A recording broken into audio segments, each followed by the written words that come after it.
bisa menggambarkan terkait informasi terkait pengertian wakaf produktif dan pengaplikasiannya pada zaman Rasulullah hingga saat ini. Mungkin teman-teman udah sebagian besar yang udah paham juga terkait wakaf produktif, yang insya Allah nanti kalau teman-teman mau membahas secara mendetail, teman-teman bisa bertanya di sesi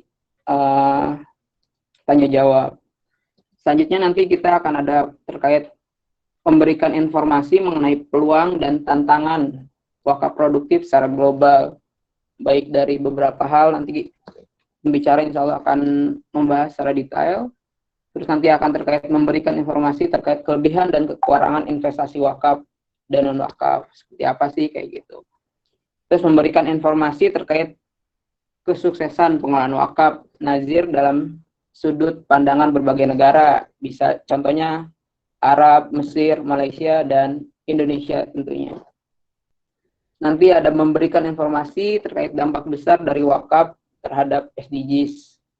Dan tentunya nanti kita akan memberikan sasaran dan edukasi kepada masyarakat untuk berinvestasi melalui wakaf produktif. Pembicara kali ini, insya Allah nanti ada Mas Greget Kalabuana. Mungkin nanti teman-teman di grup bisa dilihat CV-nya. Sejenak saya coba izin membacakan CV beliau. Beliau merupakan Bachelor of Economy in Human Resource Management di Universitas 11 Maret. Kemudian melanjutkan Master of Science in Islamic Finance and Management di Durham University. Dan sekarang di tahun 2017 sampai melakukan Business Administration di University of Mannheim. Terus pengalaman kerjanya juga Masya Allah teman-teman banyak sekali. Di tahun 2012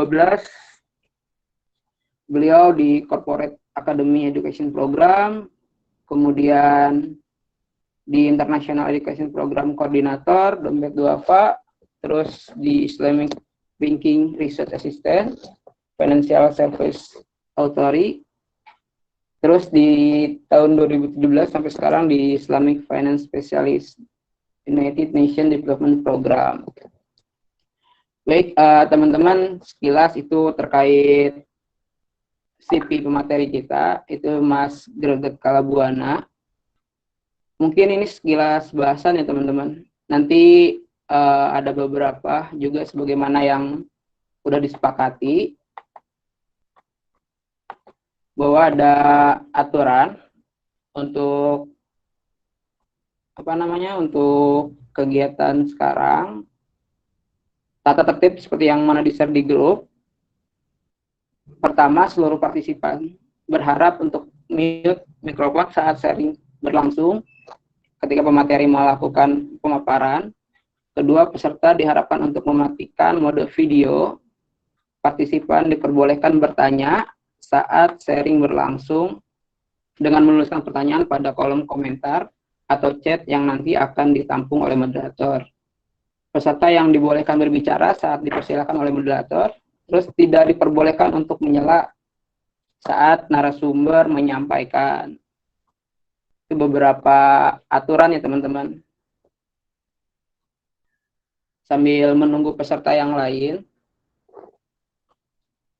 kalau misalnya teman-teman ada yang ingin menyampaikan atau ingin meminta bahasa, nanti bisa PC ke saya atau di grup.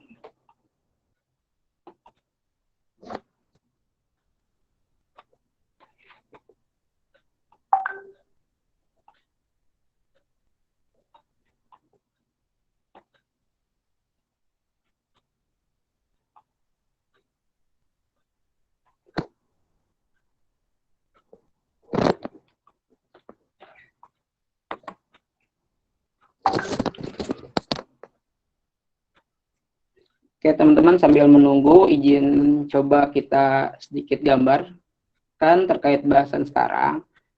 Sebagaimana kita pahami bahwasanya wakaf merupakan salah satu sumber dana yang memiliki potensi dalam pengembangan ekonomi umat.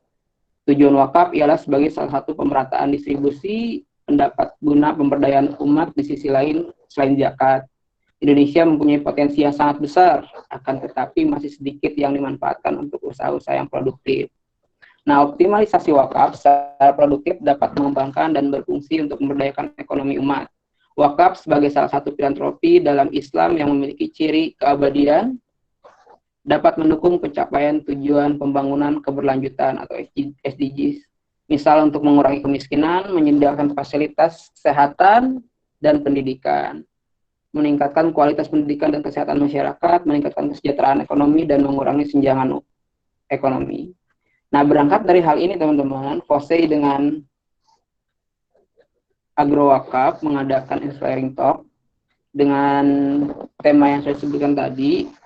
Harapannya pada pembahasan kayak ini teman-teman kita bisa fokus, dan nanti kalau teman-teman ada yang ingin ditanyakan, siapkan pertanyaannya, dipersiapkan kayak gitu.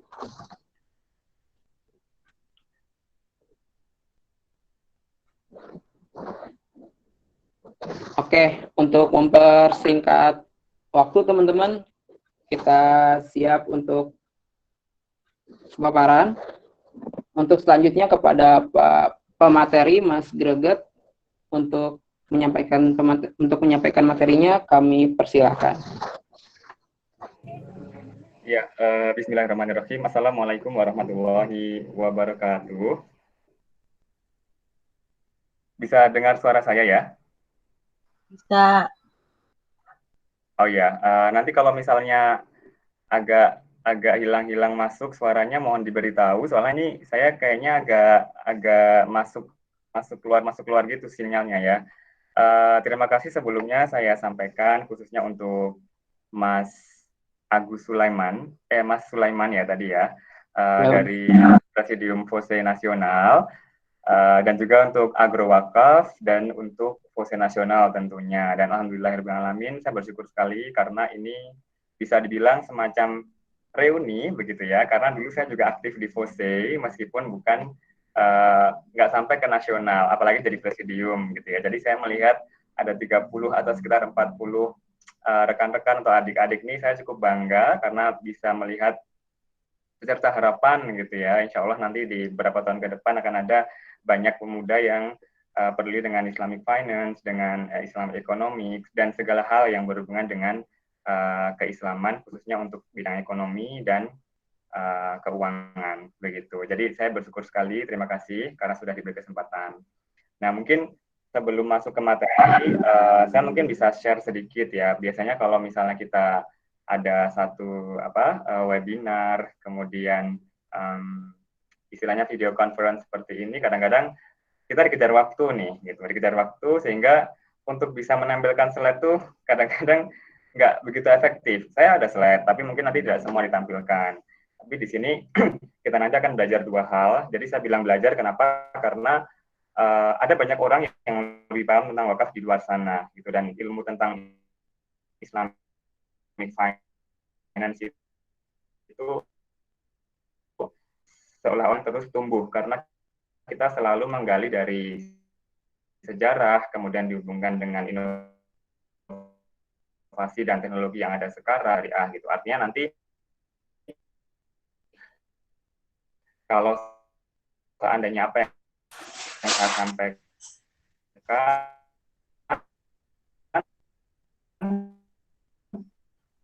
itu istilahnya membingungkan gitu ya, karena dan mungkin juga teman-teman yang ada di FOSE itu lebih dalam menguasai ilmu fikih tentang wakaf gitu ya, kemudian tentang investasi gitu. Tapi di sini kita akan belajar dua. Yang pertama wakaf itu sendiri, yang kedua adalah social impact investing gitu. Nah, sebenarnya ini dua hal yang berbeda. Bedanya apa? Kalau yang wakaf ini merupakan satu instrumen keuangan sosial yang ada di masyarakat Muslim begitu, dan juga ada di seluruh dunia, tidak hanya di Indonesia gitu ya.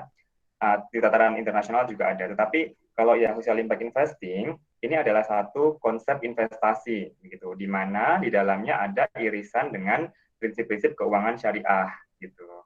Sehingga wakaf atau yang lainnya misalnya seperti suku, kemudian microfinance itu bisa masuk ke dalam konsep social impact investing gitu. Jadi kita akan belajar dua hal. Yang pertama wakaf, yang kedua social impact investing. Nah, untuk wakaf saya percaya dan saya anggap rekan-rekan yang ada di sini itu sudah menguasai gitu ya. Apa itu wakaf? Wakaf adalah endowment fund gitu ya. Yang mungkin kalau kita belajar dari teori, wakaf itu artinya kan sebenarnya menahan satu harta, atau dalam tataran praktik artinya melepaskan harta kita untuk kepentingan banyak orang begitu. Sehingga harta yang sudah diwakafkan itu tidak lagi menjadi milik si pemilik harta sebelumnya. Itu semua orang sudah paham gitu ya. Cuman biasanya di Indonesia orang-orang paham wakaf itu sekadar sebagai satu istilahnya apa ya, harta yang didonasikan tapi tidak berkembang gitu. Sehingga dengan kata lain ya sudah akhirnya jadi harta mati gitu. Contohnya seperti apa? Kuburan, kemudian sekolah tapi sekolahnya tidak menghasilkan, dalam arti tidak menghasilkan profit begitu ya. Kalau menghasilkan anak didik itu beda lagi. Kemudian jadikan masjid dan masjidnya juga tidak berfungsi secara ekonomis begitu, artinya sekedar tempat ibadah begitu. Nah itu praktik-praktik wakaf yang berlangsung kurang lebih sekitar 10 tahun yang lalu sampai dengan awal-awal tahun 2010-an ke atas gitu ya. Padahal sebenarnya wakaf itu tidak seperti itu gitu. Wakaf itu memiliki satu nilai fleksibilitas. Kenapa dikatakan fleksibel? Kenapa dikatakan fleksibel? Karena beda dari zakat. Kalau zakat kan peruntukannya sudah jelas tuh. Dia harus ke 8 golongan sesuai Quran surat At-Taubah ayat 60 gitu ya. Tapi kalau wakaf, yang membayar wakaf itu juga bisa non-muslim juga bisa mewakafkan gitu ya. Dan penggunanya pun juga tidak terbatas untuk umat Islam, sehingga dikatakan itu fleksibel. Kemudian yang kedua, dia memiliki spektrum horizon yang lebih lama. Gitu. Maksudnya apa? Dia memiliki opsi yang lebih lama itu adalah dia bertahan lama dan cenderung abadi, gitu. Karena sifatnya terus berputar. Jadi ada satu prinsip dalam wakaf yang namanya prinsip perpetuity atau perpetuitas, yang mana aset atau nilai aset dari wakaf itu tetap, tetapi manfaatnya terus bergulir. Sehingga dia dikatakan memiliki longer standing horizon.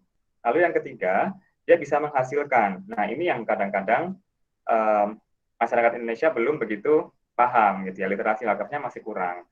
Dikiranya kalau menghasilkan itu nggak boleh gitu, karena itu kan harusnya sosial gitu. Jadi nggak boleh menghasilkan profit. Padahal enggak, justru dengan menghasilkan profit ini akan banyak efek-efek sosial ekonomi yang lain. Tadi seperti Mas Sulaiman bilang, jadi ada hasil yang bisa dinikmati oleh banyak orang, sehingga dikatakan wakaf menjadi salah satu instrumen yang bisa mendukung pengembangan atau pembangunan secara ekonomi.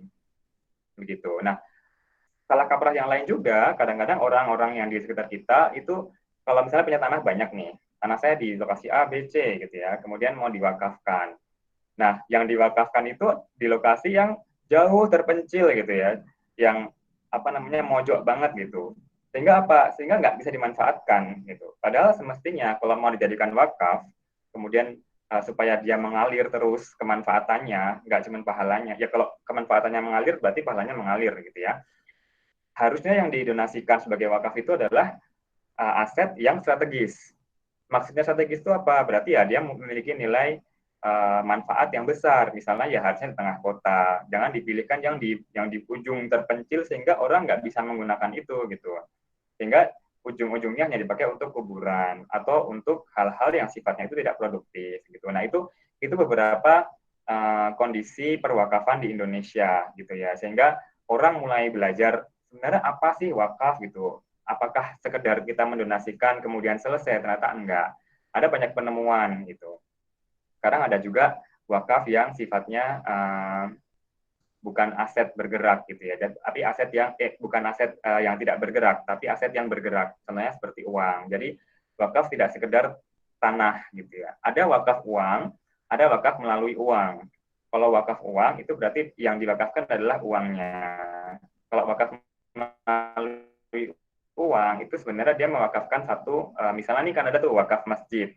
Kita bisa mewakafkan untuk yang gentingnya, untuk yang sumurnya nanti, untuk yang lantainya, tapi membayar pakai uang. Tapi nanti dibelikan tadi barang-barang yang sudah ditentukan di awal gitu. Nah, ada juga wakaf keluarga gitu ya. Jadi sebenarnya banyak gitu jenis-jenis wakaf gitu. Ini mungkin di sini yang kita akan coba gali itu adalah wakaf produktif. Ini saya ada satu slide, saya mungkin boleh ini ya.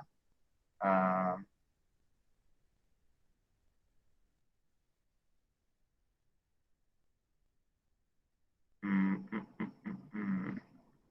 Sebentar.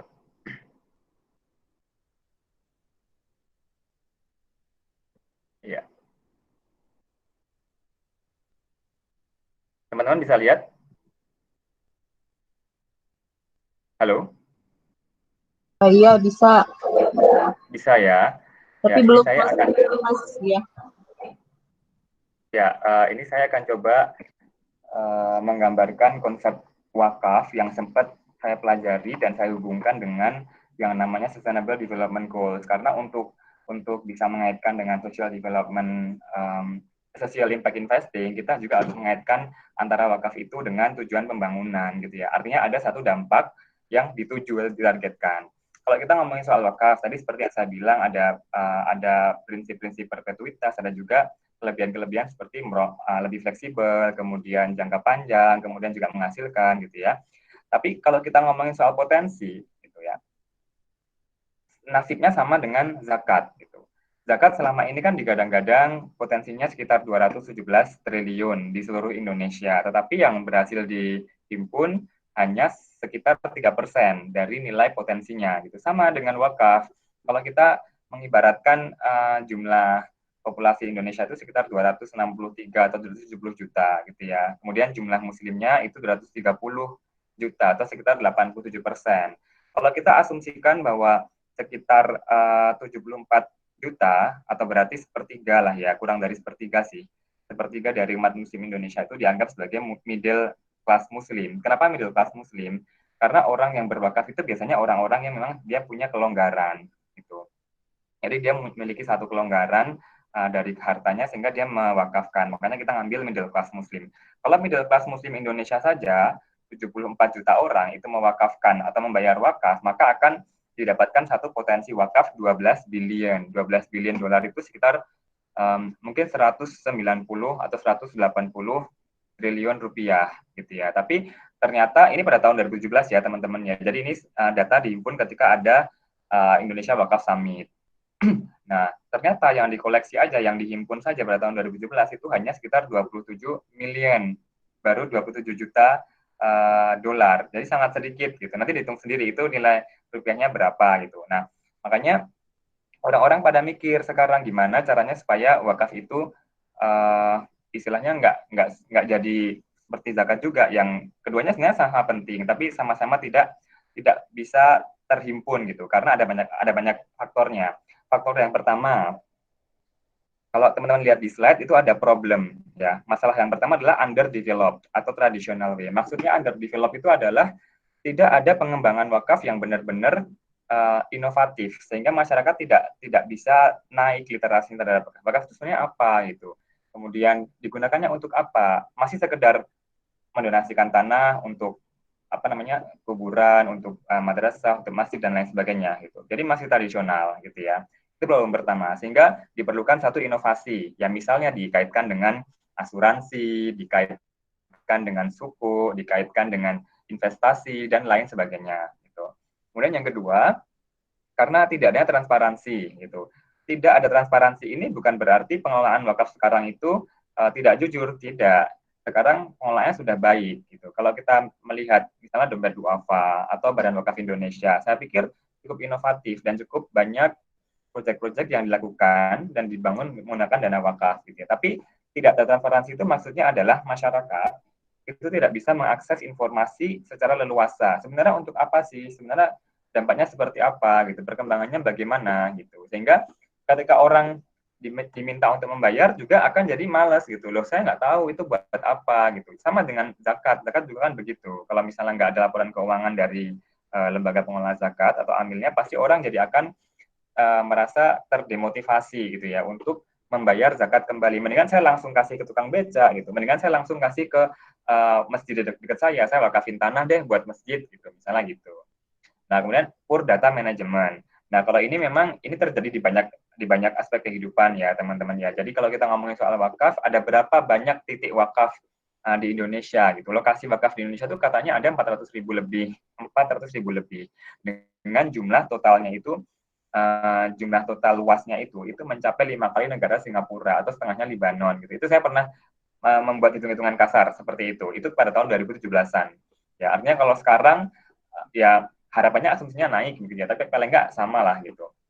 Nah, itu poor data management. Sehingga di sini harus ada inovasi juga. Misalnya dari bidang teknologi, menggunakan apa namanya tuh blockchain, kemudian menggunakan mungkin artificial intelligence dan lain sebagainya gitu, sehingga diperlukan satu kontribusi dari sektor yang lain, dari bidang lain, dari bidang teknologi, dari bidang statistik, dari bidang manajemen gitu. Nah, beberapa inovasi yang sudah pernah dilakukan untuk menjawab problem tadi, itu yang pertama melakukan kampanye cash wakaf. Sekarang kan kalau kita lihat BWI itu misalnya di Indonesia kan regulasinya di BWI ya. Kalau kita lihat apa namanya kampanye cash wakaf itu cukup masif. Jadi banyak sekarang lembaga-lembaga keuangan syariah penerima wakaf uang. Cash wakaf di sini maksudnya wakaf uang gitu. Contohnya seperti BNI Syariah, kemudian bank-bank syariah juga sudah menerima wakaf uang. Kemudian yang kedua ada pengembangan dari sisi IT-nya, misalnya menggunakan blockchain gitu. Nanti teman-teman blockchain yang memang khusus untuk wakaf gitu. Kemudian yang ketiga, pilot project yang SDGs related. Kenapa harus SDGs related? Karena sekarang kalau kita hubungkan dengan social impact investing gitu ya, semua orang akan berusaha untuk berkontribusi pada SDGs. Mereka akan menginvestasikan dana yang berhubungan dengan SDGs gitu. Jadi SDGs ini seolah-olah jadi primadonanya gitu. Sehingga oh ini nanti akan mendukung SDGs sekian gitu. Dan jangan salah bahwa SDGs ini selaras dengan Maqasid Al-Syariah. Nanti kita bahas di akhir gitu ya. Jadi dengan mengaitkan proyek-proyek proyek-proyek yang dibangun di atas tanah wakaf atau menggunakan dana wakaf dengan SDGs, maka orang-orang juga akan terbuka gitu. Oh, berarti bisa juga ya mendorong SDGs. Ya udah deh aku bakalan wakaf gitu. Jadi misalnya seperti itu. Gitu. Nah, contohnya apa kalau wakaf-wakaf yang produktif? Saya tahun 2012 sampai dengan tahun 2013 ya. 2012 2013 itu saya sebagai penerima manfaat beasiswa dompet duafa. Dan di sana saya sudah mulai terpapar dengan yang namanya Ziswa. Itu sekitar tahun 2011 kan. 2012.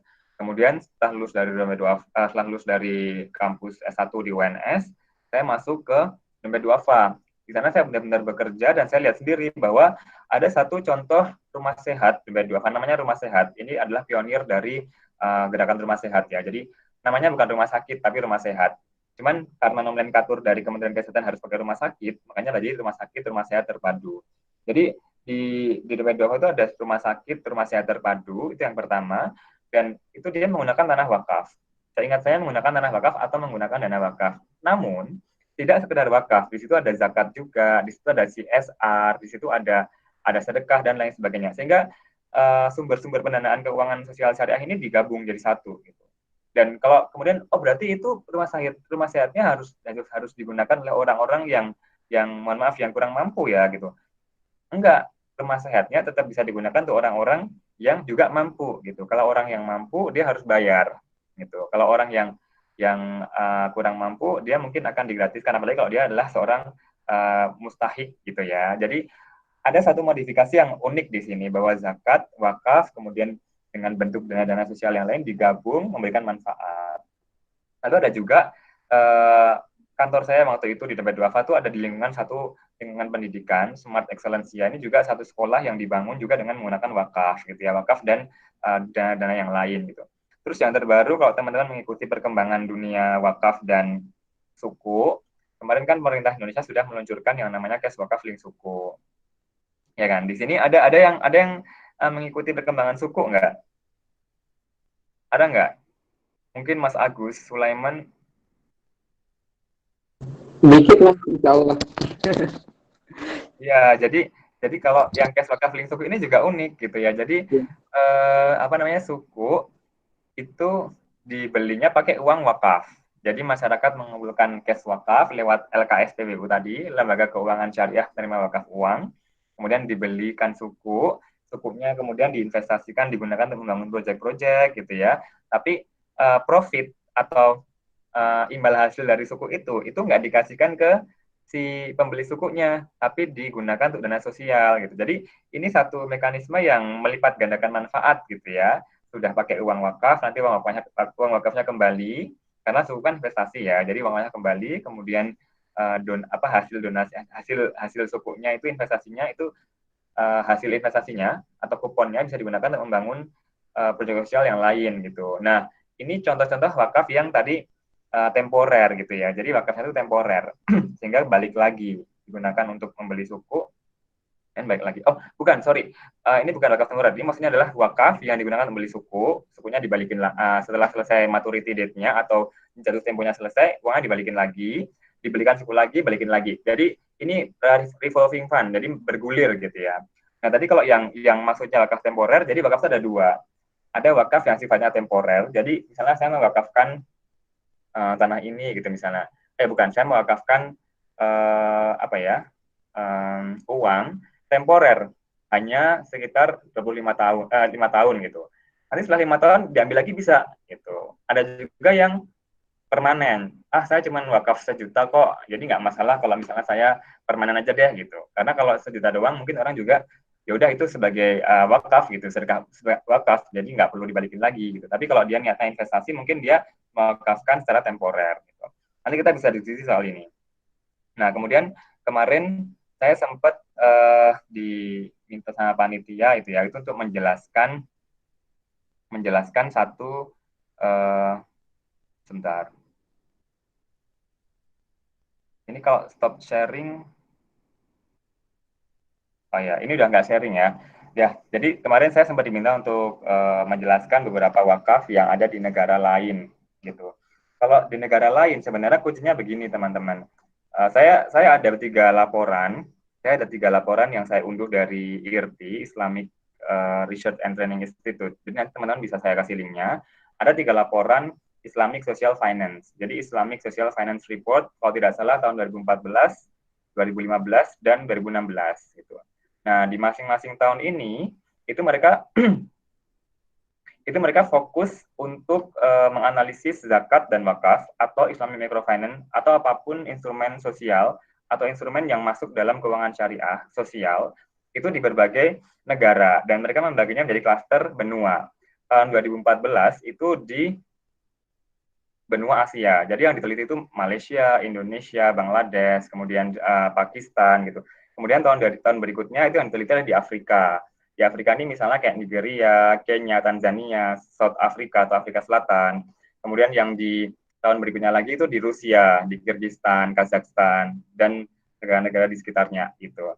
Nah, di masing-masing klaster ini, di masing-masing klaster benua ini itu ada beberapa karakteristiknya gitu ya, baik dari penamaan si wakaf itu sendiri, kemudian peraturannya, kemudian institusinya. Tapi ada satu hal yang bisa kita simpulkan, bahwa di setiap negara itu ada faktor-faktor yang mempengaruhi bagaimana bagaimana wakaf itu dikelola dan dikembangkan. Faktor yang pertama adalah peraturan dan kebijakan gitu. Kalau di Indonesia kita mengacu pada peraturan yang dikeluarkan oleh Kementerian Agama, karena di Kementerian Agama itu ada Direktorat Pengelolaan Zakat dan Wakaf gitu ya. Kemudian juga kalau terkait kebijakan, misalnya mau ada satu inovasi baru terkait dengan wakaf yang digabungkan dengan suku, dengan asuransi, itu juga pasti mengacu pada fatwa dari MUI gitu, dari DSN MUI. Kemudian yang kedua terkait dengan institusionalisasi gitu. Jadi institusi yang menaungi wakaf ini seperti apa gitu. Ini saya akan coba share screen lagi. Saya akan tunjukkan satu laporan. Nah, ini kita bisa melihat ya di sini ada satu mekanisme yang cukup sama ketika kita membandingkan wakaf yang ada di wilayah Asia Selatan dan Timur atau Tenggara. Misalnya Indonesia, kemudian Malaysia, lalu Singapura, Bangladesh. Gitu. Jadi kebanyakan itu ada di bawah pemerintah gitu. Maksudnya pemerintah itu ya bisa di bawah Kementerian Agama atau ada di bawah Wakaf Council atau majelis wakaf sendiri seperti misalnya di India gitu ya, atau di bawah pemerintah langsung gitu. Nah, kalau kita ngomongin di Indonesia ya pasti dari pemerintah kita ada Badan Wakaf Indonesia. Badan Wakaf Indonesia ini juga ada di bawah Kementerian Agama gitu ya. Nanti dari Badan Wakaf Indonesia itu baru ada nazir-nazir atau organisasi-organisasi yang mengelola wakaf gitu. Kemudian kalau kita ngomongin yang ada di misalnya nih di India, saya juga agak takjub ya kemarin ketika beberapa waktu yang lalu saya coba untuk menggali atau bereksplorasi tentang wakaf di India, karena kalau di UNDP itu saya kan sebagai Islamic Finance Specialist, jadi apa yang saya katakan adalah bagaimana saya menghubungkan antara manfaat dari keuangan syariah dengan SDGs di beberapa negara, tidak hanya di Indonesia, dan salah satunya di India. Nah, ketika melakukan satu eksplorasi dengan berbagai riset, kemudian wawancara gitu ya, seperti apa sih wakaf di India? Ternyata di sana ada sendiri badan wakafnya gitu ya, jadi Sentral Wakaf Council, dan saya cukup berkembang wakaf itu karena apa namanya, awal-awal India itu mereka sudah menerapkan wakaf. Gitu. Jadi bukan sekarang ketika Islamic Finance mulai booming ya. Kemudian ada juga yang cukup advance itu ada di Malaysia misalnya, kemudian yang ada di Singapura, dan nanti akan saya berikan contoh juga bagaimana wakaf yang ada di beberapa negara itu menjadi satu pilot project yang cukup sukses dan menjadi satu pemodelan bagaimana menggunakan wakaf secara produktif. Gitu. Jadi kalau pertanyaannya tadi yang ada di TOR, misalnya bagaimana kita melihat wakaf di setiap negara yang berbeda, itu ada faktor-faktor tadi yang pasti ada peraturan, kemudian kebijakan, lalu yang kedua institusionalisasi atau bagaimana institusinya, kemudian ada bagaimana mekanisme halo, ya, saya lanjutkan ya, good governance-nya seperti apa. Ini nanti kalau kita ngomongin good governance itu pasti akan masuk dalam tadi isu transparansi, kemudian isu accountability. Jadi ada 5 hal itu kurang lebih yang faktor yang menjadi pembeda antara wakaf di satu negara dengan negara yang lain gitu. Nah, kemudian kalau kita mau masuk nih, ini kan sudah ya, jadi wakaf teman-teman sudah paham, kemudian permasalahannya seperti apa, kemudian kenapa juga harus dikaitkan dengan SDGs gitu. Kalau yang ini belum. Kemudian bagaimana di masing-masing negara. Nah, sekarang kenapa kok orang-orang mulai melihat bahwa wakaf ini atau zakat juga itu sebagai satu instrumen keuangan syariah sosial yang mendukung SDGs gitu. Nah, jawabannya di sini. Nih. Jadi kalau teman-teman tahu yang namanya SDGs itu menggantikan Millennium Development Goals yang berakhir pada tahun 2015. Jadi pada intinya SDGs itu adalah satu tujuan bersama yang disepakati oleh seluruh negara di dunia, ya, yang mencakup 17 sektor utama kehidupan manusia dan juga planet yang akan dicapai pada tahun 2030. Sehingga waktu yang tersedia itu hanya tinggal 10 tahun dari sekarang. Gitu. Nah, untuk mencapai SDGs ini itu karena itu dirumuskan dalam satu forum atau lembaga supranasional PBB, tapi bukan berarti itu adalah milik PBB gitu ya. Memang itu mandatnya atau sohibul SDGs-nya itu PBB, tapi itu berlaku untuk seluruh negara, sehingga masing-masing negara, masing-masing provinsi, masing-masing kabupaten, kelompok masyarakat, dan masing-masing individu itu berkontribusi untuk mencapai SDGs gitu ya. Nah, sayangnya untuk mencapai SDGs pada tahun 2030 ini itu kita membutuhkan satu pembiayaan. Gitu. Pembiayaannya ada yang bilang kurang gitu. Ada yang bilang sebenarnya nggak kurang, sebenarnya ada di lapangan, ada di pasar, ada di market gitu ya. Tapi sayangnya itu tidak terarahkan ke SDGs gitu. Ya whatever it is gitu ya. Mau itu ada yang bilang kurang, mau itu ada yang bilang nggak kurang tapi nggak terarahkan, apapun itu bentuknya, yang penting kita membutuhkan pembiayaan itu gitu. Nah, kalau berdasarkan penelitian, masing-masing negara itu membutuhkan sekitar bukan masing-masing negara, tapi secara keseluruhan ya. Jadi SDGs itu membutuhkan pembiayaan tambahan sekitar 2,5 triliun USD gitu. Itu per tahunnya untuk mencapai SDGs gitu. Kalau kita ngomong itu ke konteks Indonesia, kita bawa itu konteks Indonesia ya. Kita melihat bahwa Indonesia ini pada tahun 2017 itu lanskap pembiayaan pembangunan Indonesia itu didominasi oleh pembiayaan publik dan pembiayaan private dari domestik. Jadi bukan dari internasional. Itu sejumlah sekitar 70% digabung. Jadi public dan private financing domestik yang dari Indonesia itu berkontribusi dalam pembangunan sekitar 70%. Kalau international development assistance kayak bantuan utang dan lain sebagainya itu malah sebenarnya menurun gitu ya. Bukan utang tapi hibah itu menurun gitu. Nah, kalau kita bawa konteksnya ke Indonesia, kita nggak bisa mengandalkan pemerintah saja gitu. Tetapi kita melihat potensinya ada di masyarakat. Nah, salah satu potensinya itu adalah keuangan-keuangan syariah sosial tadi, seperti zakat, seperti wakaf, gitu ya. Nah, kalau kita mencoba untuk menelisik kenapa sih sebenarnya zakat sama wakaf atau Islamic finance secara umum itu dipandang sebagai salah satu untuk menjawab tantangan kekurangan pembiayaan untuk SDGs tadi, gitu. Ya kita pragmatis lah ya, gitu. Islamic finance itu merupakan salah satu industri yang pertumbuhannya paling cepat, 10-20%, gitu ya. Kemudian kalau kita melihat pada tahun ini itu diperkirakan jumlah asetnya sampai dengan 3 triliun gitu. Di mana 3 triliun ini berarti kan menutup tadi ya financing gap. Sederhananya seperti itu, padahal juga nggak sederhana itu gitu. Kemudian kalau kita melihat nilai-nilainya, nilai Islamic Finance, kemudian dengan nilai SDGs yang dilihat dari Makasita Syariah, Islamic Finance-nya, itu juga bukan saling melengkapi, tapi harmonis gitu ya, selaras gitu. Kemudian kalau kita engage dengan Islamic Finance, kita terlibat dengan Islamic Finance, kita juga akan mempromosikan nilai-nilai yang dibawa oleh Islamic Finance seperti universalitas, kemudian perdamaian, toleransi, dan seterusnya gitu. Sehingga orang melihat bahwa oh ini kayaknya solusi nih Islamic Finance gitu. Dan masing-masing orang sekarang menggali zakat, menggali wakaf, menggali suku, bahkan menggali yang namanya social impact investing gitu. Nah, pertanyaannya sekarang adalah apa sih sebenarnya social impact investing itu? Uh, Sampai di sini ada pertanyaan dulu nggak? Atau mau langsung lanjut? Nanti aja kayaknya di akhir mas pertanyaannya. Oke. Jadi, makasih Mas Sulaiman. Jadi, kalau kita tadi balik ke impact investing gitu ya, sebenarnya apa sih impact investing gitu? Sekarang nih gini teman-teman, orang tuh sudah mulai males ya kalau kita ngomongin sesuatu yang sifatnya tuh hanya untung dan untung gitu. Ada satu perubahan atau pergeseran paradigma di masyarakat kita bahwa apa yang dia investasikan itu selain juga menguntungkan secara finansial gitu ya, yang berarti itu juga konsekuensi dari resiko dia berinvestasi gitu. Tapi juga dia menguntungkan secara dampak sosial dan dampak lingkungan. Nah, itulah sebenarnya yang menjadi inti dari impact investing gitu.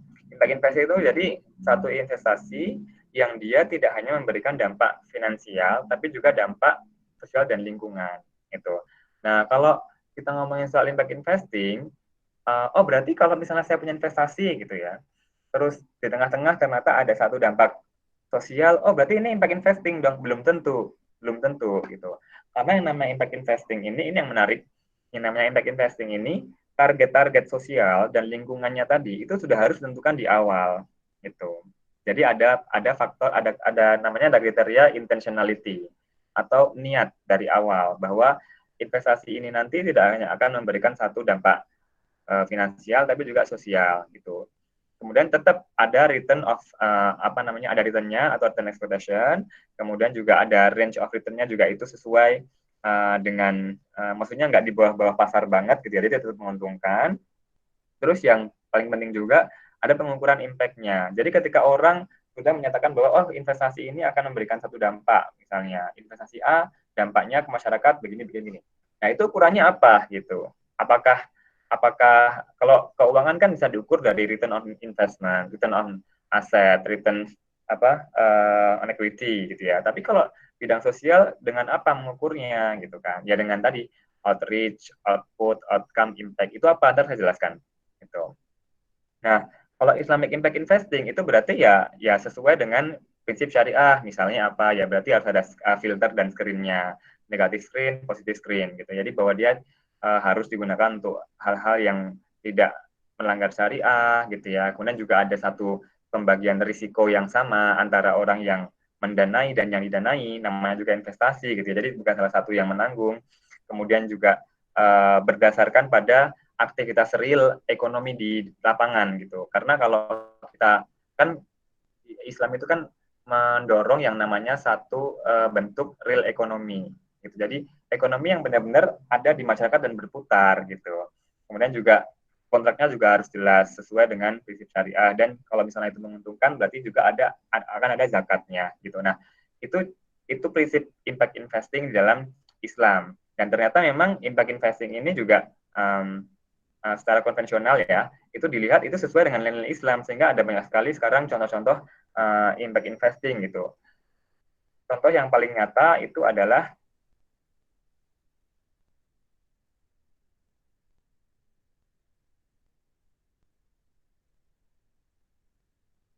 contoh yang paling nyata adalah ini, Green Suku gitu. Ini adalah contoh yang mungkin cukup mudah untuk dipahami buat kita semua. Sebenarnya apa sih impact investing tadi? Kalau kita bilang investasi yang memberikan keuntungan finansial, tapi juga memberikan keuntungan secara sosial dan lingkungan gitu. Contohnya apa? Green Suku. Green Suku yang diterbitkan oleh pemerintah pada tahun 2018, 2019 itu kan nilainya sekitar 2 miliar USD. Itu banyak sekali. Dan dia setiap tahunnya itu mengeluarkan laporan pengukuran dampak. Jadi satu penerbitan suku pada waktu tahun 2018 itu sudah ada laporannya gitu. Suku ini digunakan untuk apa? Suku ini memberikan dampak apa? Contohnya gini, oh dia mampu menurunkan emisi karbon dioksida sekian persen. Buktinya apa? Oh terukur gitu. Jadi dia ada pengukuran yang memang terstandarisasi teman-teman. Itu. Nah kalau green suku ya jelas yang akan diukur adalah dampak-dampak lingkungan karena dia green. Green ini maksudnya dia digunakan untuk membiayai proyek-proyek yang tergabung dalam kerangka hijau. Contohnya apa? Proyek-proyek pariwisata hijau, proyek energi terbarukan, pengolahan limbah, transportasi yang ramah lingkungan, pertanian dan seterusnya. Gitu. Nah itu contoh paling nyata soal green suku. Tapi kalau kita ngomongin green suku di sini itu akan nggak habis sampai buka nanti gitu ya. Jadi saya kembalikan ke impact investing.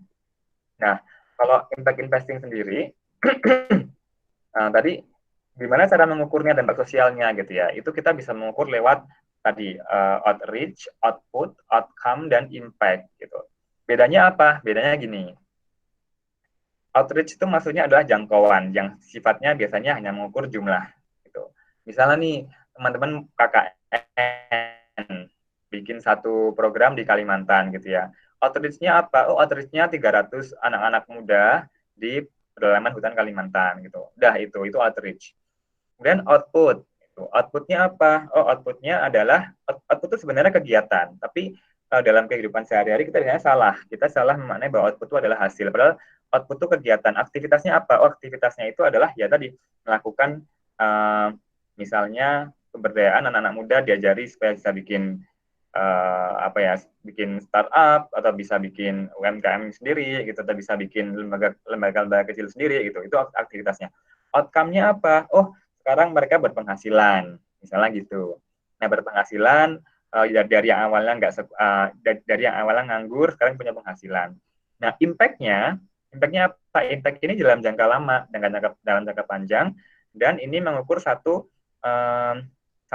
ukuran entitas gitu ya. Jadi ukurnya tuh nggak per individu, tapi impact-nya ini misalnya, oh sekarang di sana di daerah hutan Kalimantan itu para pemudanya sudah bisa menurunkan angka kemiskinan misalnya gitu ya. Karena apa? Karena dia sudah diajari, dia bikin usaha, kemudian pendapatannya naik, sehingga impact-nya tadi kemiskinan menurun, sehingga nggak ada lagi yang namanya pengangguran. Nah itu impact-nya gitu. Jadi impact itu memang kadang-kadang susah ngukurnya karena dia harus nunggu waktu, harus ada perubahan harus ada change ya, theory of change. Jadi perubahan dari yang sebelum sampai dengan sesudah, kemudian juga melibatkan satu unit yang cukup besar gitu. Nah, kalau ngomongin soal investasi, biasanya kita menggunakan ukuran atau standar evaluasi monitoring yang sudah ada gitu. GIRS misalnya, itu Global Impact Investing Report. Kemudian IRIS atau Impact Reporting Standard. Dan ESG, yang paling mudah ESG gitu. Nah, kalau GIRS dan RIS ini bedanya modelnya. Kalau GIRS ini kalau nggak salah yang mengeluarkan saya lupa, bukan, kalau yang itu Iris ya.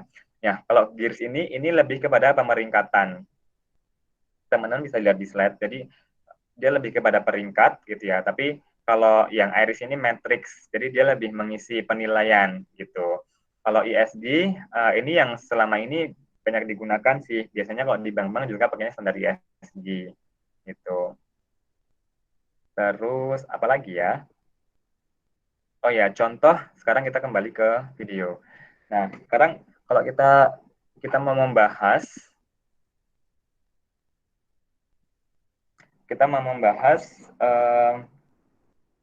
contoh wakaf yang bisa digunakan untuk impact investing gitu ya. Saya memberikan 4 contoh, atau mungkin kalau waktunya nggak cukup, mungkin cukup 1 atau 2 contoh gitu. Contoh yang paling terkenal itu yang ada di zaman Khulafaur Rasyidin. Jadi pada waktu itu saya yakin teman-teman juga sudah paham ya bukan kasus sih, kejadian ketika masyarakat di Madinah itu lagi sedang menghadapi satu masa paceklik gitu ya, kekeringan dan lain sebagainya dan seterusnya, kekeringan sehingga mereka membutuhkan satu sumber air gitu. Nah, sumber air yang ada satu-satunya itu dimiliki oleh orang Yahudi gitu. Kemudian Utsman bin Affan radhiyallahu anhu itu dia berinisiatif untuk membeli sumur itu, tetapi ternyata nggak mau gitu, nggak mau. Pada akhirnya ya dia terus berusaha untuk melakukan negosiasi dan berakhir dengan satu deal bahwa setengah dari sumur itu akan dimiliki oleh Utsman, setengah dari sumur itu dimiliki oleh si orang Yahudi gitu. Nah, orang Yahudinya awalnya nggak mau, karena apa? Karena kalau misalnya dibeli Umar semuanya gitu, orang Yahudinya kan kehilangan pendapatan gitu kan. Dia kan kehilangan pendapatan dari orang-orang yang ambil sumur itu gitu. Nah, kemudian setelah itu diambil sama Utsman, otomatis dibagi 2 kan. Jadi di hari tertentu itu dipakai untuk Utsman dan Utsman memberikan akses untuk masyarakat untuk ambil gitu. Nah, dari berikutnya itu milik si orang Yahudi. Dan dengan mekanisme seperti itu pada akhirnya si orang Yahudi jadi sepi gitu. Jadi dia merasa bahwa loh kok jadi sepi, karena semua orang ngambilnya pas ada di jadwalnya si Utsman gitu kan. Nah, pada akhirnya terjadilah satu negosiasi, terus sumur itu dibeli secara penuh oleh Utsman dan dengan harga yang mungkin pada waktu itu cukup mahal, dikasihkan ke orang Yahudi. Nah, setelah itu diwakafkan. Semua orang bisa mengambil di situ gitu, di sumur itu. Nah, itu contoh wakaf yang juga melibatkan satu satu kemampuan seseorang untuk berinvestasi. Gimana sih supaya saya juga bisa dealing nih sama si pemilik sumur ini? Gimana supaya masyarakat bisa dapat manfaat, tapi dia juga tidak rugi sehingga dia mau menyerahkan sebagian asetnya itu gitu. Nah, jadi itu ada satu tuntutan kemampuan seseorang untuk bisa berinvestasi. Inilah yang membuat wakaf itu kadang orang bilang itu ilmu tingkat tinggi karena itu membutuhkan kemampuan investasi gitu ya. Nah, contoh yang lain nih. Contoh yang lain misalnya Zamzam Tower. Nah, Zamzam Tower yang ada di Saudi Arabia. Jadi sebenarnya Zamzam Tower itu kan ada di tanah wakaf ya. Tower ini maksudnya menara ya, jadi bangunan. Jadi itu ada di tanah wakaf yang dimiliki oleh pemerintah gitu. Nah, pemerintah menyewakan tanah wakaf itu gitu. Menyewakan ini aja, ini sudah akan memberikan satu informasi bahwa ini nanti akan menghasilkan, yaitu uang sewa. Gitu. Jadi tanah wakaf ini akan menghasilkan uang sewa, gitu kan. Kemudian si orang yang menyewa ini menggunakan tanah wakaf itu untuk menerbitkan suku, gitu, untuk menerbitkan obligasi syariah suku.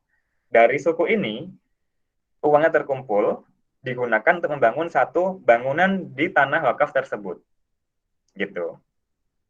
Nah, kemudian setelah dibangun di tanah wakaf tersebut, bangunannya kan udah jadi nih. Bangunannya udah jadi, akhirnya di sana ada toko, ada perkantoran, ada hotel, ada apartemen, itu disewakan. Gitu.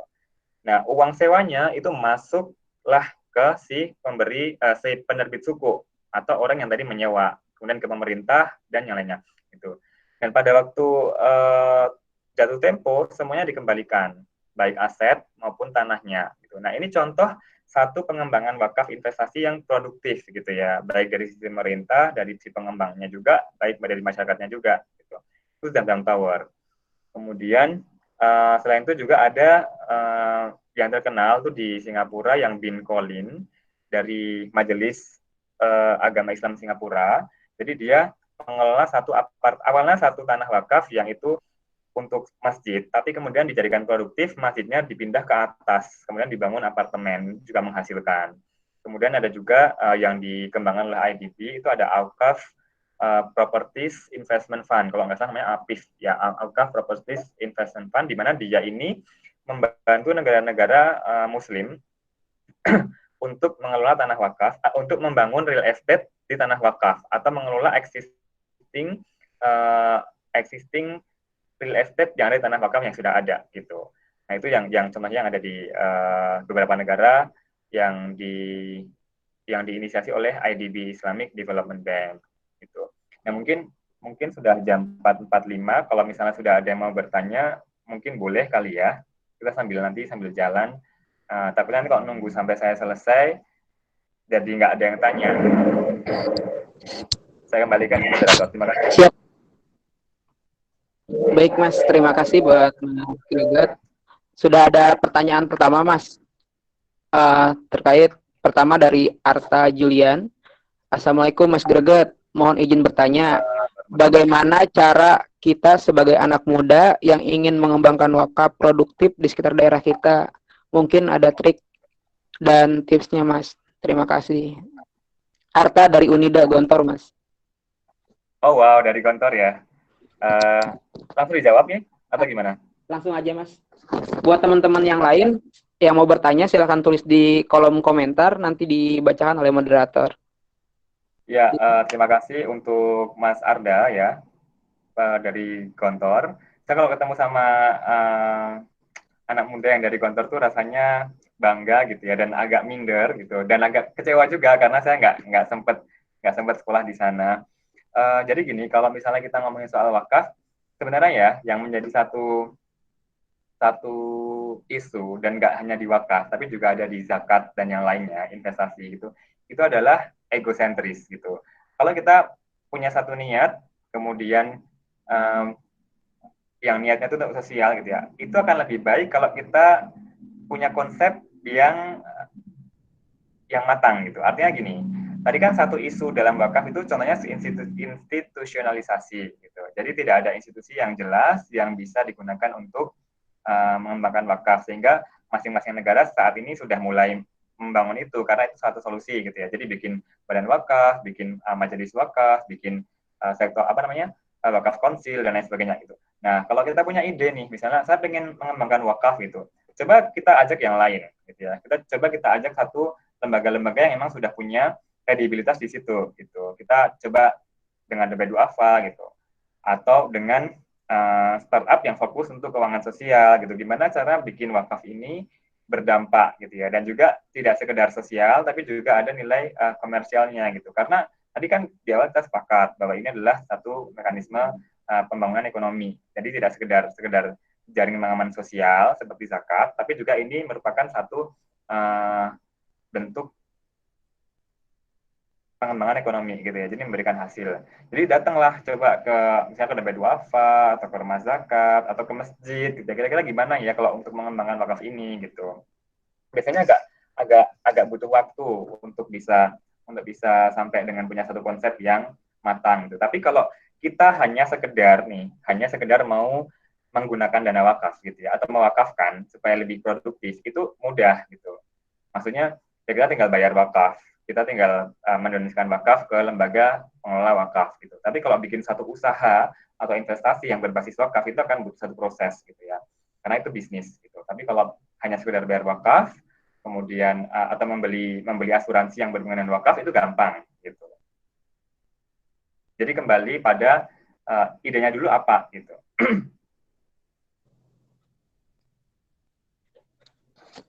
Baik, Mas. Terima kasih. Lanjut ke pertanyaan kedua, Mas. Iya.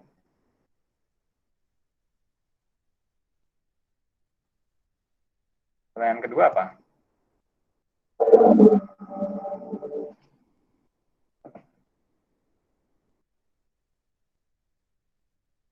Halo? Pertanyaan kedua.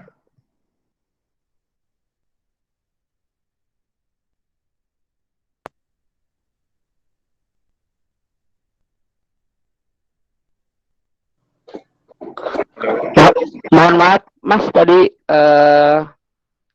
keluar sendiri. Chatnya kehapus. Tadi Rida yang dari UPI boleh disampaikan aja. Chatnya kehapus soalnya. Oh ya, nih saya bisa baca, saya bisa baca. Oh, bisa baca. Yang dari Arta, ada di bawah Arta ya. Kalau yang Arta ini kan ditunggu ke Unida Gontor ya, insya Allah. Ya. Semoga bisa ke sana ya. Itu kampus itu sekolahnya sahabat saya, jadi saya pengen banget ke sana. Ini Bismillahirrahmanirrahim. Assalamualaikum warahmatullahi wabarakatuh. Saya Naufal dari Taskia. Kenapa ketika peluang tercipta dari instrumen wakaf ini tetapi masyarakat masih kurang? Apakah karena birokrasi yang berbelit atau apa, Mas? Kalau saya sebenarnya gini. Kalau saya sebenarnya gini. Saya tidak melihat birokrasi wakaf kita itu rumit gitu. Karena kalau misalnya kita mau wakaf gampang kok gitu kan. Kita tinggal bayar online misalnya lewat platform online yang dimiliki oleh lembaga-lembaga zakat dan wakaf. Jadi gampang sebenarnya. Ya, yang jadi masalah itu sebenarnya adalah literasi gitu. Nah, masyarakat ini masih banyak yang pertama nggak tahu wakaf itu apa. Yang kedua, menganggap wakaf itu sama dengan yang lain, dengan sedekah, dengan infak gitu. Padahal kalau mereka tahu, misalnya, oh wakaf ini tuh bisa buat investasi, gitu ya. Wakaf ini tuh pahalanya mengalir begini begitu dan lain sebagainya. Tergantung dia dari perspektif apa, dari perspektif pahala akhirat atau dari dunia profit dan sebagainya ya. Jadi literasinya tuh kurang gitu. Kalau birokrasi saya pikir sekarang BWI dan lembaga-lembaga wakaf yang lain sudah cukup inovatif ya karena mereka membentuk yang namanya asosiasi wakaf produktif. Ini bisa diklik gitu ya. Kemudian mereka bersama-sama juga bikin kitawakaf.com. Jadi ada satu platform seperti marketplace tapi untuk wakaf di kitawakaf.com. Dan yang ketiga mereka juga saya dengar dengan dipandu oleh BWI ini melakukan satu inovasi eksplorasi untuk wakaf blockchain gitu. Sehingga kalau ada blockchain nanti berarti bisa ada tracing gitu ya. Wakafnya ini oleh siapa, kemana, dampaknya apa gitu. Database manajemennya juga bagus. Jadi ini akan membantu satu satu pemahaman ke masyarakat bahwa oh ini tuh beda gitu. Jadi wakaf ini beda gitu. Beda kalau sama zakat. Zakat aja sekarang yang orang udah paham lah ya gitu. Orang jauh lebih paham zakat dibandingkan wakaf. Itu aja masih kurang potensinya gitu kan. Itu mungkin mereka membayarnya juga nggak lewat institusi sehingga nggak terukur nggak tercatat. Itu pun wakaf juga begitu. Selain karena literasi mungkin juga mereka membayar atau mendonasikan wakafnya juga kayak langsung aja ke masjid sehingga nggak terhitung gitu. Jadi yang kurang ini sebenarnya literasi dan ini jadi PR kita bersama terutama anak muda gitu. Jadi ngomongin wakaf tuh jangan cuma ngomongin donasi tapi kita ngomongin dari sudut pandang investasi gitu. Ini tuh beruntung, ini tuh menguntungkan gitu. Itu begini gitu. Jadi itu PR kita semua sebagai anak muda gitu.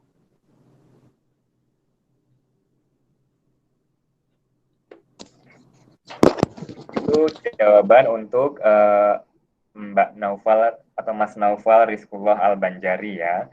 Kemudian saya langsung ya buka yang di sini ya. Iya, Mas. Untuk Mas Syahid Irfan Mubarok, Assalamualaikum, Waalaikumsalam. Izin bertanya, seandainya uang wakaf itu dimasukkan ke bisnis dan hasilnya rugi, bukannya berkembang, bagaimana pertanggungjawabannya? Oh ini pertanyaannya lucu ya, bukan lucu, unik gitu. Saya baru kali ini dapat pertanyaan seperti ini. Diinvestasikan ke suatu bisnis dan hasilnya rugi, bukannya berkembang, bagaimana pertanggungjawabannya? Coba kita telusur ya. Jadi kalau kita misalnya mewakafkan uang kita, nah, nanti kalau di sini ada yang ustadz atau ada yang ahli hukum syariah mungkin bisa diluruskan. Seandainya saya sudah berwakaf melalui bank X gitu, kemudian wakaf itu digunakan untuk membeli satu investasi, ya, membeli satu investasi. Gitu. Kemudian investasinya rugi, gitu kan misalnya ya, gitu kan. Nah, atau gampangnya uang wakaf diinvestasikan gitu dan investasinya rugi gitu. Berarti kita harus melihat dasar kontrak atau akad dari investasi itu apa gitu. Nah, kalau misalnya itu kontraknya adalah mudharabah misalnya gitu ya. Yang mana itu profit sharing, berarti yang dibagi adalah profitnya atau musyarakah profit and loss sharing. Berarti loss juga harus dibagi gitu. Nah, kita harus melihat kontrak atau akad yang mendasari ini gitu. Dan sepemahaman saya ya, karena ini adalah dana wakaf yang sifatnya itu abadi gitu. Jadi ini milik Allah sebenarnya ya. Jadi bukan lagi milik manusia, bukan lagi milik si pemilik harta. Ketika kita akan menginvestasikan itu dalam satu instrumen investasi, otomatis kita harus melihat dong investasi ini bagaimana prospeknya gitu. Kalau untuk suku misalnya, suku itu kan dijamin oleh pemerintah gitu, atau itu di backup oleh underlying aset yang mana itu tangible gitu. Sebagian besarnya tangible gitu ya. Otomatis itu aman gitu. Kemungkinan untuk ruginya itu sangat kecil atau mungkin nggak ada karena di backup oleh pemerintah gitu. Tapi kalau misalnya digunakan untuk apa namanya investasi yang jelas-jelas ini untung ruginya itu kemungkinannya besar gitu ya. Berarti kan itu akan ada unsur apa ya? Akan ada unsur ya mungkin cenderung di abu-abu apakah itu nanti jadi perjudian atau lain sebagainya gitu. Artinya kita juga harus melihat dasar atau akadnya ini apa supaya tidak akan terjadi kerugian gitu. Ya ini ya walau sholat, tapi yang pasti kalau saya pemahaman saya begitu gitu. Jadi tidak kemudian karena ini wakaf yang bisa mengenerating profit, kemudian berbagai macam investasi kita pakai gitu. Enggak. Kita juga harus melihat bahwa ini juga harus dilindungi apa namanya harta wakaf ini gitu. Sehingga bergulir terus. Itulah kenapa dibutuhkan kemampuan investasi gitu untuk para pengelola wakaf gitu. Itu ya semoga menjawab. Terus itu dari Pak Mas Syahid Irfan Mubarok, kemudian dari Rida Rosi, Mbak atau Mas ya. Bagaimana tren negara-negara Barat dalam melihat ISF atau Islamic Social Finance, terutama wakaf produktif ini, terutama pasca pandemi COVID-19? Apakah dilirik juga oleh negara-negara Barat? Salam kenal Mas Surgut. Oke, Waalaikumsalam. Ya, justru sekarang negara-negara Barat ini melihat Islamic Social Finance itu sebagai salah satu alternatif gitu ya. Jadi ini contohnya nih, teman-teman kalau buka nanti di UN gitu ya, UN itu PBB, jadi ada banyak badan di bawah PBB, salah satunya adalah UNHCR gitu. Dia memanfaatkan dana zakat untuk membantu para pengungsi, untuk membantu krisis kemanusiaan di berbagai negara gitu. Jadi mereka sudah melihat wakaf dan zakat dengan potensinya yang sangat besar ini sebagai salah satu solusi atau inovasi untuk berbagai masalah gitu. Jadi sudah nggak asing lagi gitu. Sekarang kalau kita mau coba melihat gitu ya kontribusi lembaga atau negara-negara Barat dalam zakat dan juga wakaf, ada yang namanya zakat core principle. Zakat core principle ini diluncurkan dalam acara internasional UN Humanitarian Summit di Turki pada tahun 2016. Gitu. Kemudian wakaf core principle itu juga diluncurkan di acara annual meeting World Bank IMF di Bali yang pada tahun 2018. Gitu. Artinya apa? Seluruh dunia sudah mengakui bahwa dua instrumennya adalah instrumen yang sangat potensial untuk membantu menyelesaikan berbagai masalah dunia. Gitu. Terus sekarang kalau kita ngomong juga terkait universal basic income, nanti teman-teman akan belajar UBI ya. Universal basic income itu salah satu konsep di mana setiap orang punya pendapatan minimum yang sama. Itu juga sebenarnya bisa dilakukan dengan bantuan zakat gitu. Jadi sebenarnya kalau kita ngomongin wakaf zakat, ya itu orang-orang yang di luar sana, orang di daerah barat sudah paham gitu. Dan yang terbaru nih, alhamdulillah, ini negara Belanda dan negara Switzerland atau Swiss itu sudah bergabung dalam World Zakat Forum gitu. Jadi mereka sudah paham dan mereka sudah melihat bahwa ini satu solusi yang dimiliki oleh umat Islam gitu. Kalau buat COVID ya tadi contohnya kayak misalnya zakat untuk jaring pengaman sosial. Sekarang orang pada bayar zakat dikumpulkan buat ngasih bantuan atau cash transfer buat orang-orang yang kehilangan kerjaan misalnya. Kemudian yang lebih inovatif, cash wakaf link suku, yang sekarang yang akan dibuat yang kedua, ini juga menyasar untuk COVID gitu. Jadi banyak lah gitu. Jadi sekarang sudah sangat dilirik sekali Islamic Social Finance gitu. Kemudian itu saya jawab ya. Lalu dari Mas Muhammad Fida Alfaris, Assalamualaikum Waalaikumsalam, izin bertanya, seandainya uang wakaf itu diinvestasikan ke suatu bisnis, ini tadi ya sudah. Bagaimana tren negara-negara Barat dalam melihat Oh ini pertanyaan yang tadi ya, udah. Oke, pertanyaan selesai. Oke, Masih ada teman-teman, pertanyaan yang sambil lain? sambil nunggu pertanyaan yang lain. Sebenarnya udah ini sih Mas, pengen sedikit tanya juga Mas. Moderator Oh, boleh boleh, nanya boleh, ya? silakan. Ya, Mas, Boleh, silakan. ini terkait ini sih Mas, terkait trust dari masyarakat. Kalau kita lihat kan dari 100 sekian nazir yang mengelola wakaf tunai di Indonesia, hanya sekian gitu yang mempublish laporannya secara formal di website tertentu gitu. Bahkan yang besar-besar aja Ya. dia nggak rutin, ya kita sebut beberapa ini bahkan baru 2000, terakhir 2017 dan sebagainya.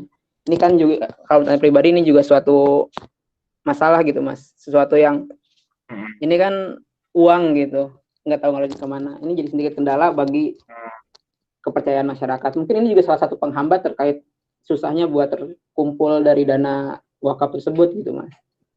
Mau pandangan dari Greg terkait itu. Sama satu lagi Mas, kalau nggak salah di ini koreksi ya Mas, kalau nggak salah saya pernah dengar kalau di Singapura itu dia mewajibkan untuk beberapa pegawai negeri yang beragama Islam, dia diwajibkan untuk wakaf tunai gitu. Kalau nggak salah ya Mas, saya dulu dengar waktu di Yayasan Wakaf Malaysia dapat informasi itu.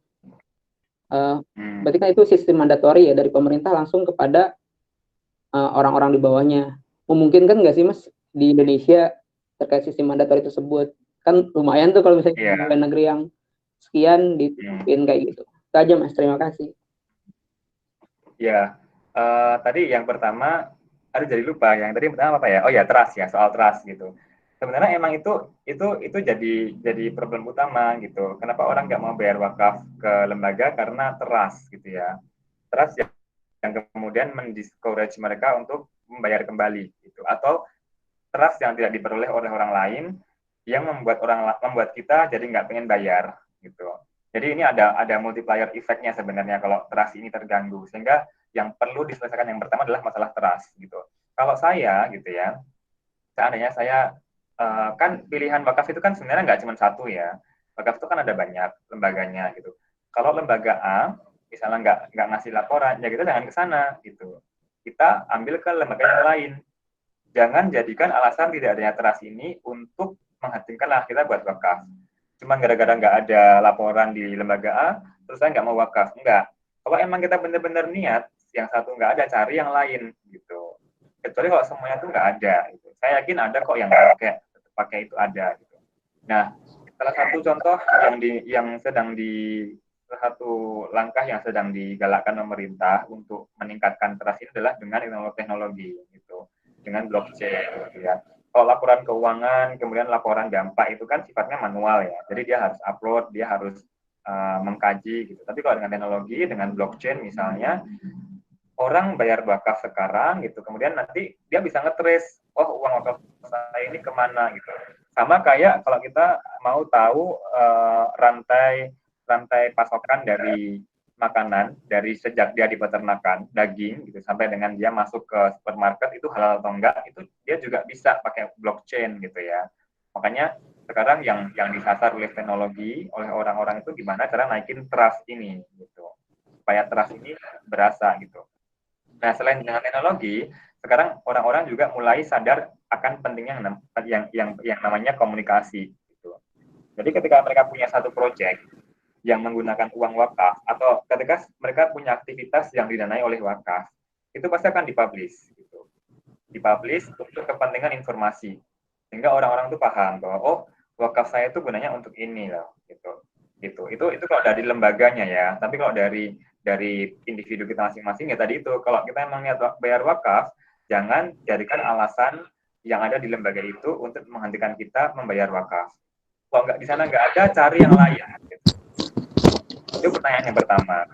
Pertanyaan yang kedua, yang terkait dengan bagaimana supaya kita atau negara kita bisa mewajibkan wakaf. Sekarang gini, saya nggak tahu apakah di Singapura benar ada itu atau enggak, tapi saya nggak yakin ya, karena Singapura bukan negara Islam, dan saya pikir kalau misalnya yang Muslim diminta untuk membayar wakaf wajib, saya pikir itu juga kurang adil gitu. Maksudnya pasti akan ada satu gejolak sosial gitu ya. Kemudian yang ketiga, saya pikir juga nature wakaf itu bukan satu kewajiban gitu, bukan kewajiban gitu. Jadi kalau di Indonesia saya sih kurang bisa melihat kemungkinan untuk negara mewajibkan wakaf. Kenapa? Karena yang pertama, wakaf sendiri itu bukan kewajiban gitu. Wakaf itu kan sebenarnya voluntary ya, beda dengan zakat. Kalau zakat itu ketika sudah apa namanya nisab Bisa. kita harus bayar gitu. Tapi kalau wakaf kan enggak gitu kan. Itu yang pertama. Terus yang kedua, zakat aja yang wajib ya, pemerintah nggak mewajibkan loh untuk bayar gitu. Kita bisa bayar kemana aja ya kan gitu. Pemerintah hanya memberikan insentif kalau kita bayar zakat ke lembaga yang tersertifikasi dan dapat recordnya gitu, kita akan mendapatkan pengurangan pendapatan kena pajak gitu. Itu insentif dari pemerintah gitu. Tapi tidak mewajibkan kita untuk bayar zakat gitu ya ke lembaga pemerintah gitu. Hanya sekedar mengimbau dan mendorong gitu. Nah, apalagi wakaf yang sifatnya nggak wajib gitu. Jadi masih kurang make sense rasanya kalau Indonesia mewajibkan orang untuk bayar wakaf. Lalu yang ketiga, orang bayar wakaf itu biasanya orang-orang yang dia sudah punya kelonggaran. Karena sifatnya itu kan dari sosial ya, kemudian investasi gini-gini. Sosial dan voluntary gitu ya. Jadi orang-orang yang sudah punya kelonggaran gitu. Kalau diwajibkan untuk seluruh umat Islam, sementara nggak semua umat Islam itu mampu. Itu pasti juga akan ada tensi ya, dari masyarakat. Kenapa harus wajib? Kenapa begini, begitu, dan lain sebagainya. Jadi malah memberatkan. Dan ketika itu jadi memberatkan, berarti akan kontraproduktif dan counterintuitif gitu. Karena jadi tidak menguntungkan, jadi tidak bermanfaat, malah jadi beban buat masyarakat gitu. Gitu. Jadi pertimbangannya banyak gitu. Dan saya tidak melihat wakaf akan dilakukan sama seperti zakat, supaya diwajibkan. Karena itu akan ada banyak konsekuensinya gitu. Siap, Mas. Terima kasih. Ada lagi? Gimana teman-teman? Ada lagi atau enggak Kalau untuk pertanyaan? Kalau ada yang mau tanya di luar wakaf, saya rasa boleh ya. Satu lagi deh, Mas. Terkait ini, Mas. Terkait pandangan Mas Greget terkait wakaf hutan, Mas. Wakaf apa? Wakaf hutan yang lagi cukup ini juga kan. Oh iya. Saya pernah baca dan waktu itu saya itu dari Agro Wakaf ya. Ya, beberapa ini juga ini sih, Mas. Soalnya juga beberapa isu terkait hutan wakaf juga cukup ramai kan. Iya, terkait terkait hutan wakaf. Pandangan Mas Greget itu gimana? Itu gini, waktu itu saya pernah ada di grup juga, di salah satu grup yang isinya orang-orang yang peduli dengan wakaf gitu ya. Ada satu, ini saya buka lagi nih, hutan wakaf gitu ya. Tapi kemudian ada yang komen tuh maksudnya komennya begini, mana ya waktu itu ya, sebentar.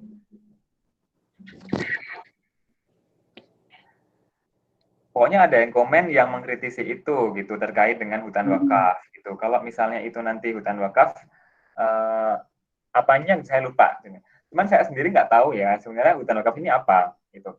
Apakah kita wakaf bayar uang atau bayar bayar uang secara online kemudian ditanamkan bibit ke satu hutan sehingga disebut wakaf hutan gitu, atau hutan milik pemerintah ya yang diwakafkan. Gimana nih? Yang mana maksudnya? Saya juga sedikit bingung sih Mas terkait wakaf hutan ini. Soalnya juga kalau misalnya kita lihat kan kalau wakaf hutan, anggaplah gambaran besarnya terkait hutan yang diwakafkan.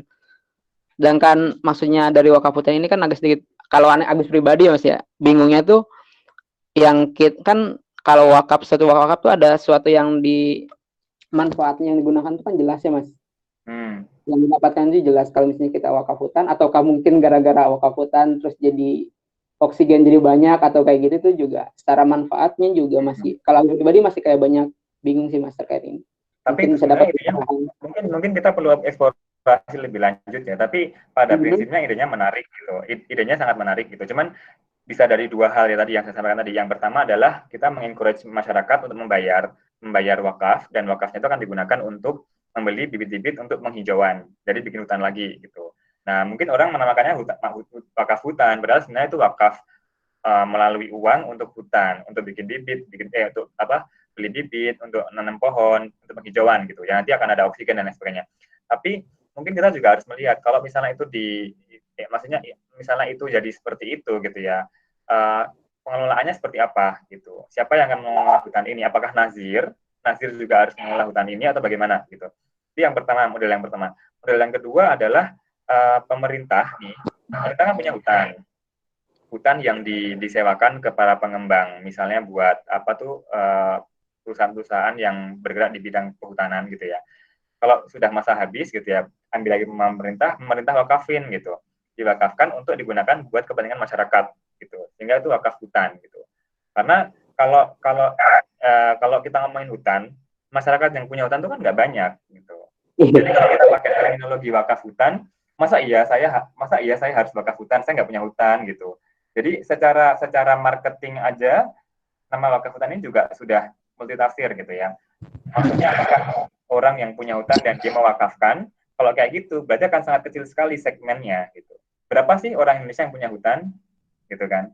Yang kemudian dia ditargetkan untuk mewakafkan hutannya itu berapa gitu. Tapi kalau yang dimasukkan untuk mewakafkan adalah pemerintah gitu ya, dari tanah wakaf, kemudian jadi kayak misalnya kayak apa tadi yang Zamzam Tower, kemudian dijadikan satu persewaan, disewa, dapat uang, kemudian dari sewaan itu diputar terus, dibikin suku, dibikin apalah gitu. Yang kemudian hasilnya itu muter terus gitu. Itu juga bisa gitu. Tapi ini menarik gitu. Mungkin nanti bisa dilakukan kajian lebih dalam terkait dengan dan terkait dengan jumlahnya, konsepnya seperti apa gitu ya. Dan kemudian instrumen atau mekanisme keuangannya seperti apa gitu. Itu mungkin bisa menarik, bisa diusulkan gitu. Kalau memang ada potensinya ya. Gitu. Siap, Mas Greget, terima kasih. Ya. Oh iya Mas, ada 2 pertanyaan terakhir Mas. Karena dikasih waktu cuma sampai 17.20. Ya. Ada 2 pertanyaan terakhir. Pertama dari Suci Wulandari. Assalamualaikum Mas. Izin bertanya, apakah sudah ada contoh wakaf yang telah terintegrasi dan terrealisasi antara sektor keuangan maupun sektor real dalam rangka pengembangan berbagai industri seperti industri makanan, kosmetik, busana, obat-obatan, travel, dan lain-lain, baik di dalam maupun di luar negeri. Sama terakhir, dari Nadifa, dari sisi peluang riset wakaf yang sekiranya masih bisa digali lebih dalam di sisi mana ya Mas? Terima kasih. Itu mungkin 2 pertanyaan terakhir ya Mas. Iya.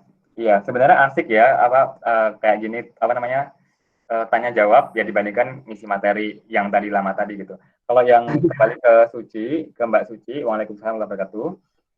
Sebenarnya kalau kita lihat instrumen wakaf, apakah sudah dikaitkan dengan instrumen keuangan yang lain? Sudah ada gitu. Contohnya wakaf polis asuransi, wakaf wasiat polis asuransi, wakaf suku gitu ya. Terus kemudian wakaf untuk microfinance gitu. Nah, kalau yang dihubungkan langsung dengan industri makanan, industri kosmetik, busana, obat-obatan, travel gitu, itu kalau saya boleh sebut mungkin indirect ya, jadi tidak langsung. Jadi misalnya wakaf dengan suku tadi, suku kan digunakan untuk investasi. Di situ ada kok untuk transportasi, untuk pertanian gitu ya, untuk pariwisata hijau gitu. Nah, kalau misalnya yang langsung barangkali wakaf yang digunakan untuk microfinance. Jadi wakaf yang mana itu untuk microfinance, yang microfinance-nya diakses untuk para pelaku UMKM yang dia bergerak di bidang kosmetik, busana, obat-obatan, travel, gitu-gitu. Jadi dia lewat skema keuangan yang lain, lewat microfinance tadi misalnya, gitu ya. Jadi mungkin seperti itu contohnya gitu. Tapi pada prinsipnya wakaf itu bisa sangat luas gitu ya, bisa juga terkait dengan institusi-institusi yang disebutkan sama Mbak Suci gitu. Terus kalau untuk yang Nadia langsung ya, Nadifa, peluang riset wakaf yang sekiranya masih bisa digali lebih dalam. Nah ini pasti yang lagi mau bikin skripsi nih. Saya tuh dapat DM-an seperti itu udah banyak banget ya, di Instagram terutama gitu. Kadang juga di Twitter gitu. Tapi saya nggak sempat jawab gitu kan, karena saya agak males. Mungkin satu hari nanti perlu bikin live aja biar orang nanya idenya apa Mas gitu. Sebenarnya gini, kalau karena saya kerja di NDP, saya akan mendorong teman-teman mahasiswa itu untuk meriset Islamic Finance, apapun instrumennya, apapun aspeknya, itu terkait dengan SDGs. Kenapa? Karena itu akan jadi sangat luas. Gitu. Kalau kita ngomongin soal SDGs, mungkin beberapa tahun yang lalu gitu ya, itu orang masih ngerisetnya soal maqasid al-syariah dengan SDGs, maqasid dengan SDGs gitu, zakat untuk SDGs, wakaf untuk SDGs gitu. Padahal di luar itu banyak. Misalnya nih, kita lihat aspek per aspeknya SDGs, kan ada 17 tuh ya. Ada misalnya nih, sebut ya, zakat untuk universal basic income. Ini lagi rame nih, karena COVID ini. Salah satu solusi yang ditawarkan oleh negara-negara gitu, itu nawarinya pakai skema universal basic income. Ini bisa dipakai zakat gitu. Terus, yang kedua, suku dengan climate change gitu. Dengan climate change itu dengan perubahan iklim, gimana teorinya, kajiannya, atau secara syariahnya, regulasinya, atau dampaknya gitu. Terus misalnya wakaf dengan biodiversity gitu, dengan keanekaragaman hayati gitu. Terus misalnya wakaf atau suku untuk pembiayaan vaksin COVID gitu, ya kan? Banyak sebenarnya kalau kita mau menggali, atau membangun wakaf untuk sustainable cities, untuk kota yang berkelanjutan gitu. Atau apalagi ya, banyak sekali lah pokoknya. Jadi kita coba aja gali 17 goal SDGs itu, yang dari nomor 1 sampai 17, itu kira-kira apa instrumen keuangan yang menarik yang bisa digunakan untuk ke sana gitu. Nah, nanti tinggal kita eksplorasi dulu, kalau misalnya datanya ada, potensinya ada, terus memungkinkan untuk dikaji secara fikih, secara aturan di Indonesia gitu. Lanjut. Tapi kalau nggak mungkin ganti, gitu aja gitu. Jadi masih sangat terbuka gitu. Makanya saya senang banget kalau misalnya ada adik-adik atau rekan-rekan mahasiswa yang dia bukan dari keuangan Islam, bukan dari ekonomi Islam, atau bukan dari fakultas ekonomi, tapi dia belajar ekonomi Islam gitu. Jadi dari IPA, dari statistik, dari matematik, dari bisnis juga ekonomi ya, dari industri gitu ya. Itu belajar ekonomi Islam, saya senang gitu, karena mereka akan punya pandangan lain gitu, dan mereka akan menambah kekayaan khasanah ekonomi Islam. Tidak sekedar ilmu ekonomi, tapi juga satu ilmu ekonomi yang memang punya satu implikasi ke sektor-sektor kehidupan yang lain gitu. Contohnya tadi SDGs tadi gitu. Jadi gitu. Jadi semoga ini menjawab Mbak Nadifa gitu ya. Semoga bisa berjuang untuk skripsinya atau untuk risetnya atau tesisnya kalau S2.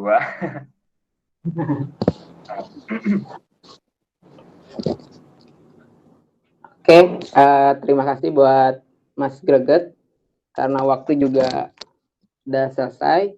Mungkin nanti sebelum penutupan, teman-teman jangan dulu keluar ya, ada beberapa pengumuman, harap disimak. Sebelum pengumuman, mungkin buat Mas Greget, dipersilakan untuk closing statement, Mas. Oh iya, terima kasih sekali, saya sudah diberi kesempatan, dan mohon maaf kalau misalnya ada banyak kekurangan, ada ilmu-ilmu yang salah disampaikan gitu ya. Itu kalau salah itu murni dari saya, dari keterbatasan saya sendiri gitu.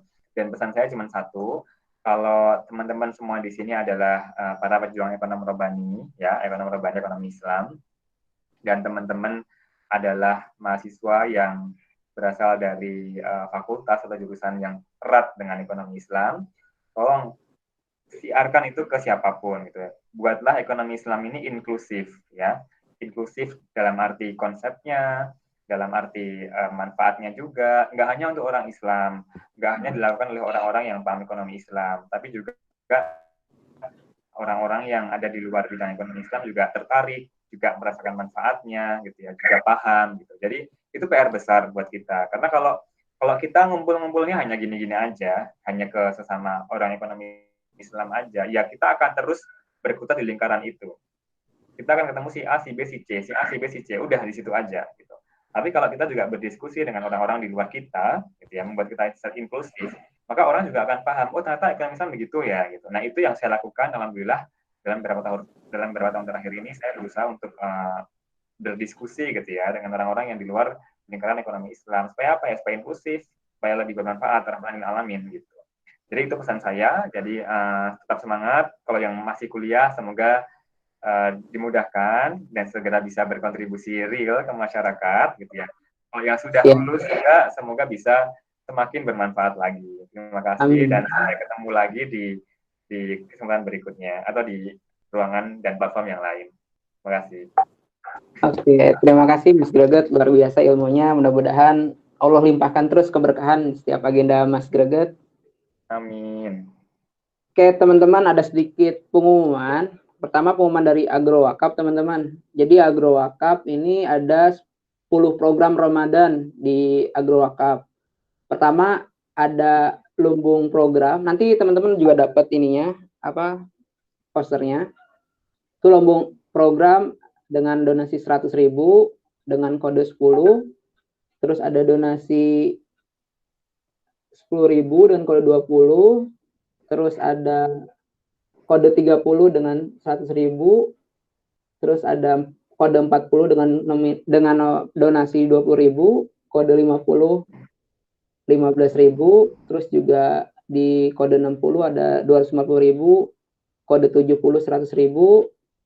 Terus di kode 80, kode 90 dan kode 100. Nah, teman-teman dari kode ini teman-teman bisa buat buat donasi.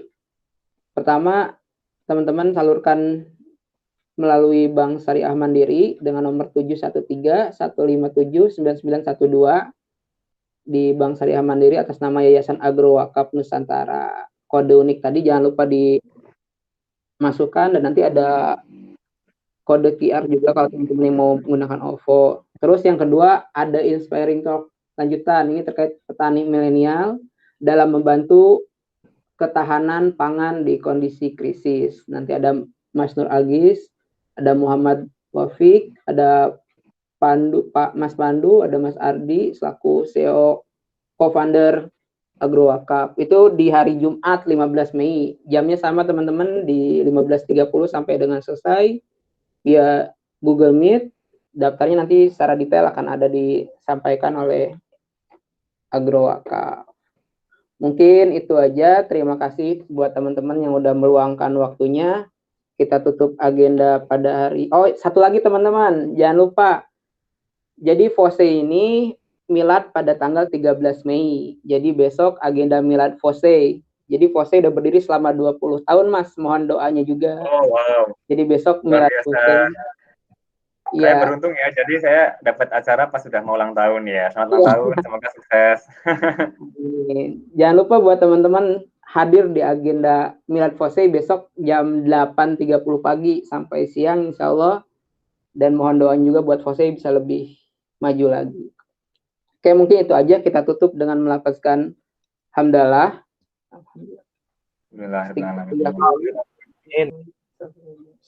Terakhir kita sempurnakan dengan kifaratul majlis. Subhanakallahumma wabihamdika asyhadu an la ilaha illa anta astaghfiruka. Terima kasih. Mohon maaf teman-teman apabila banyak kesalahan. Terima kasih juga FOSE, terima kasih juga Agrowakap, terima kasih Mas Greget. Terima kasih. Wassalamualaikum warahmatullahi wabarakatuh. Waalaikumsalam warahmatullahi wabarakatuh.